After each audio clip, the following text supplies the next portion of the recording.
Hi అండి. చాలా రోజులు అయిపోయింది లాంగ్ వీడియో అప్లోడ్ చేయక.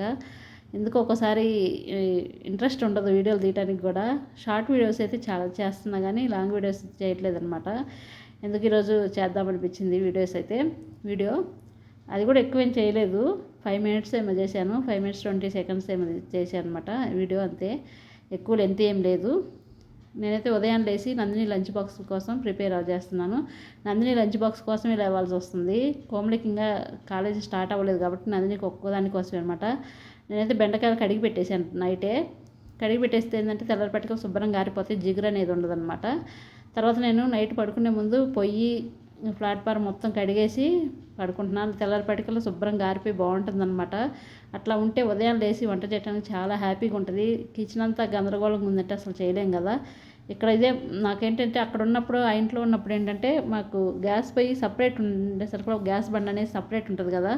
గ్యాస్ పొయ్యి బండ మీద కాకుండా విడిగా పెట్టేవాళ్ళం కదా. అక్కడ కడగాలంటే చాలా ఇబ్బంది అయ్యేది. వారానికి ఒకసారి కడిగితేనే ఆ నీళ్ళన్నీ కింద పడిపోయి అవన్నీ మళ్ళీ తుడవాల్సి వస్తుంది అనమాట. షింకు పక్కన లేదు కాబట్టి. ఇంకెక్కడ ఏంటంటే షింకు పక్కన ఉండేసరికల్లా ఎప్పుడంటే అప్పుడు శుభ్రం కడిగేయచ్చు అనమాట. బాగుంటుంది నీట్గా. షింకులోకి వెళ్ళిపోతాయి కాబట్టి నీళ్ళు మామూలు కింద పడిపోతే మళ్ళీ తుడుచుకోవాలి కదా. అవన్నీ చాలా పని ఉండేది అక్కడైతే. నాకు ఈ పొయ్యి అక్కడైతే పొయ్యి కడగాలంటే భలే ఇసుకొచ్చేది. ఇక్కడైతే హాయిగా రోజు కడిగేస్తున్నా.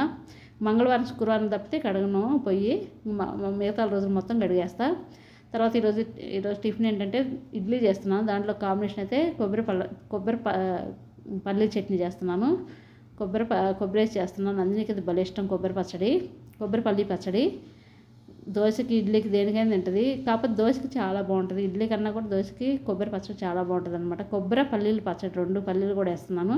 ఈ పచ్చిమిర్చి ఏంటంటే ఎన్ని వేసినా కూడా మనకి కారం అనేది ఉండదు, చప్పగా ఉంటుంది అనమాట. అసలు నాకైతే చప్పగా ఉంటే అస్సలు నచ్చదు. మా ఇంట్లో అందరికీ కొంచెం స్పైసీగా తింటాం, కారం ఉండాలన్నమాట.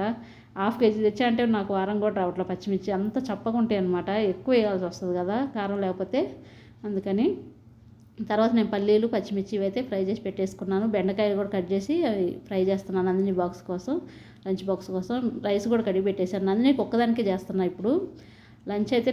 మేము తర్వాత కోమలి వేసిన తర్వాత మళ్ళీ ఏ కర్రీ చేసుకోవాలి డిసైడ్ చేసుకొని మళ్ళీ అప్పుడు మధ్యాహ్నం అన్నం కూరలు చేసుకుంటున్నాం అనమాట. ఇప్పుడు నందిని కోసమే చేస్తున్నా. కర్రీ అయినా రైస్ అయినా ఒక్కోసారి కర్రీ ఎక్కువ చేస్తా, ఇంకొకసారి ఏమో సరేలే తర్వాత కోమలిని అడిగి చేద్దామని మళ్ళీ ఇంక చేయను అనమాట.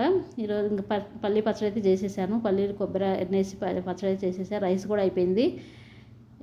నందిని లంచ్ బాక్స్ అయితే రెడీ అయిపోయింది. నందిని ఏంటంటే 7:30కి ఇంట్లోంచి బయలుదేరాలి. అందుకని నేను త్వరగా చేస్తున్నాను అనమాట. ఇంకా నందినికి ఒక్కదాని కోసమే ఇడ్లీ చేస్తున్నా. ఎందుకు తర్వాత మళ్ళీ మేము చేసుకుంటాం. ఎందుకంటే ఇడ్లీ చల్లారిపోతే అసలు వెళ్ళలేము. వేడిగా ఉంటేనే బాగుంటుంది కదా. నందిని కూడా లేచింది, బ్రష్ చేసి స్నానానికి వెళ్తుంది. నందిని 6కి లేపుతాను. 6కి లేపి అంటే 7:30 కల్లా రెడీ అయ్యిద్ది అనమాట. ఇక్కడ నుంచి 7:30కి బయలుదేరితేనే కరెక్ట్గా కాలేజీకి పోయేసరికి టైం కరెక్ట్గా ఉంటుంది అనమాట, కాలేజీ టైం. ఎందుకంటే ఆర్టీసీ బస్సులో వెళ్ళాలి కాబట్టి. మాకేంటంటే ఒకటే చిన్న ప్రాబ్లం ఏంటంటే బస్ స్టేషన్ కొంచెం దూరంలో ఉంటుంది. బస్ స్టేషన్కి వెళ్ళాల్సిందే కంపల్సరీ. నందిని కాలేజీకి వెళ్ళాలంటే బస్ స్టేషన్కి వెళ్ళి అక్కడ బస్సులు ఫుల్గా ఉంటాయి. కాకపోతే ఇక్కడ 1 కిలోమీటర్ నడవాలి కదా, కొంచెం లాంగ్ అయింది. అదొక్కటే కొంచెం ప్రాబ్లం అనమాట. ఇప్పటికైతే ప్రస్తుతానికి మా వారు లేకపోతే కోమలి కూడా బాగా వెళ్తుంది, తీసుకొని వస్తుంది. ఒక్కోసారి మా వారు ఆఫీస్కి వెళ్తే కోమలి వెళ్ళిద్దాం అనమాట. మా వారి ఇంట్లో ఉంటే మా వారు వెళ్తారు. ఇప్పుడైతే నేను నందిని లంచ్ బాక్స్ కూడా రెడీ చేసేసి పక్కన పెట్టేశాను. ఇది ఒక్కటే నందినికి ప్రాబ్లం. రేపు కోమలికి కూడా సేమ్ ప్రాబ్లం అనమాట. కోమలి కూడా బస్ స్టేషన్కి వెళ్ళి బస్ ఎక్కాలి కాబట్టి కొంచెం లాంగ్ అయింది. అది ఒక్కటే కొంచెం. ఇంకా అలవాటు అయితే అది కూడా ఓకే. కానీ అక్కడ ఏంటంటే మనకి బస్ స్టాప్ దగ్గరే కాబట్టి 4 అడుగులే కాబట్టి ఇక్కడ చాలా దూరంలాగా అనిపిస్తుంది. ఇప్పుడైతే నందినికి రెడీ అయిపోయింది. జడ కూడా వేసేసాను. ఇడ్లీ కూడా చేసేసా. వేడిగా పొగలు వస్తున్నాయి అనమాట. ఇడ్లీ అంటే అట్లాగే తినాలి, వేడిగా తింటేనే బాగుంటుంది కదా. అందుకని 5కి లేవాల్సి వస్తుంది అనమాట. నందిని 7:30 కల్లా రెడీ అవ్వాలి కాబట్టి. అంటే మనం 6కి అట్లా వేసినా ఓకే. కానీ నాకు అలవాటే కదా 5కి 4కి లేవటం అలవాటే కాబట్టి నాకు 5కి ఇప్పుడైతే 5కి లేస్తున్నా. ఇంకా కోమలి కూడా రెడీ అవ్వాలంటే కోమలి కూడా కాలేజీకి వెళ్తే ఇంకా ముందే లేవాల్సి వస్తుంది. ఇప్పుడైతే నందిని టిఫిన్ తిన్నది, కాలేజీకి వెళ్తుంది. మా వారు ఉన్నారు కాబట్టి ఇప్పుడు మా వారు అయితే డ్రాప్ చేసి వస్తారు బస్ స్టాప్లో. మా వారు గారు ఆఫీస్కి వెళ్తే కోమలి వెళ్ళిద్ది అనమాట. అది ఇంకా తప్పదు కదా, పిల్లల కోసం పొద్దున్నే లేచి చేయాల్సిందే. వీడియోస్ అయితే పెడదాం అనుకుంటున్నా. లాంగ్ వీడియోస్ కూడా అప్లోడ్ చేస్తాను. చూస్తున్నాను. ఇంకా అవి మా ఇంటి ఎదురుగా పెళ్ళి ఉంది వాళ్ళ ఇంట్లో, అందుకని పందిరి వేశారనమాట. వాళ్ళ పాపది పెళ్ళి ఉంటేను పందిరి వేశారు. ఇంటి ముందు వాళ్ళ చుట్టాలు వీళ్ళందరూ హడావిడిగా బాగుంది. ఇంకా పెళ్ళి అంటే అంతే ఉంటుంది కదా. ఇదే రోజు చిన్న వీడియో అనమాట. నెక్స్ట్ నుంచి కొంచెం లెంత్ వీడియోస్ చేస్తాను.